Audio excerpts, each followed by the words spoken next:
baje kubasuhuza mwebwe musanzwe mubona amakuru ya buri munsi tugenda tubaha mwebwe mwakanze subscribe mwifatanye natwe umunsi kundi tugenda tubahereza amakuru rero mukeneye y'ingenzi kandi kugira ngo dukomeze kwifatanya natwe mu byo tugenda tubaha umunsi kundi. Muri aka kanya rero muri aka kanya tubazaniye amakuru ataramenywe na bose. Ni amakuru rero yabasha kuba yacicikana ku mbuga nkoranyambaga zitandukanye, aho Kiramani yabashije kuba yaregwa na Mutesi Scovia ngo bitewe n'uburyo Kiramani umunsi wose yirirwa akora amafilime, ariko ndetse nibwo n'abakozi ba leta bose batabasha kuba bakora ibyo bari gukora, bakabasha kuba bakureba filime za Kiramani harimo nka My Heart ndetse na The Spy yabasha kuba yahagarika. Niyo mpamvu mwabasha kuba mwabona filime bita The Spy yabasha kuba yahagarara, ndetse n'izindi zose filime bita Kwiyenza zose zagiye zigabanyuka bitewe n'uburyo Kiramani ngo yabashe kuba yahagarika imitima y'abantu benshi, mu buryo yabashe kuba yakora amafilime menshi, yasohoraga amafilime menshi, ariko bitewe n'uburyo afite abafana benshi kandi filime za Kiramani zikabasha kuba zarebwa n'abantu bize ari benshi, zikabasha kuba zatuma akazi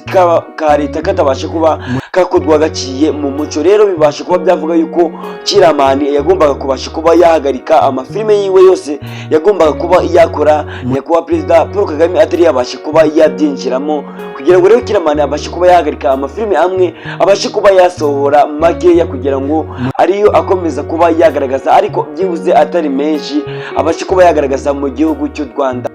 Ese ubundi wowe Kiramani ni muntu ki? Kiramani ni umuntu wabasha kuba yazamuka amafilime nyarwanda, yabasha kuba yakina amafilime menshi, ariko abasha kuba yazamura impano ye mu gihe gitoya cyane, ariko mu gihe kitari kinini cyane. Gusa yababaye mu gihe kinini cyane, ariko yishima no mu gihe kinini bitewe n'uburyo Kiramani mu buzima bwiwe abayemo bworoshye cyane, bitewe n'uburyo agenda afasha abantu bari bose, ibyo akora byose akagenda abikesha abaturage, bitewe n'uburyo ahageze hose agenda yifatanya n'abaturage kandi akagenda abafasha mu bushobozi bwiwe. Ese Mutesi Scovia ni ukubera iki agenda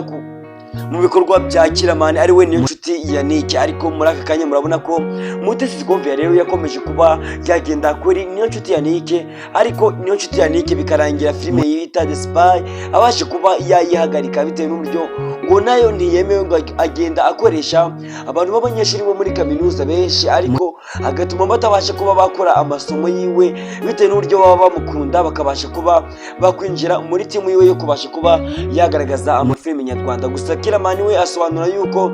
kuba abantu babasha kuba bareba filime ziwe bari mu kazi nuko ari urukundo bamufite, ndetse ari nuko baba babasha kuba bareba inyigisho agenda ashira muri filime agenda abasohorera, bitewe n'uburyo Kiramani ingeri zose zigisha agenda azishiramo, haba gukora cyane ndetse n'ibindi byose. Thank you very much. Tuzaza gusubira mu ibaruwa Scovia yandikiye Kiramani mu kanya, muze kwitegereza.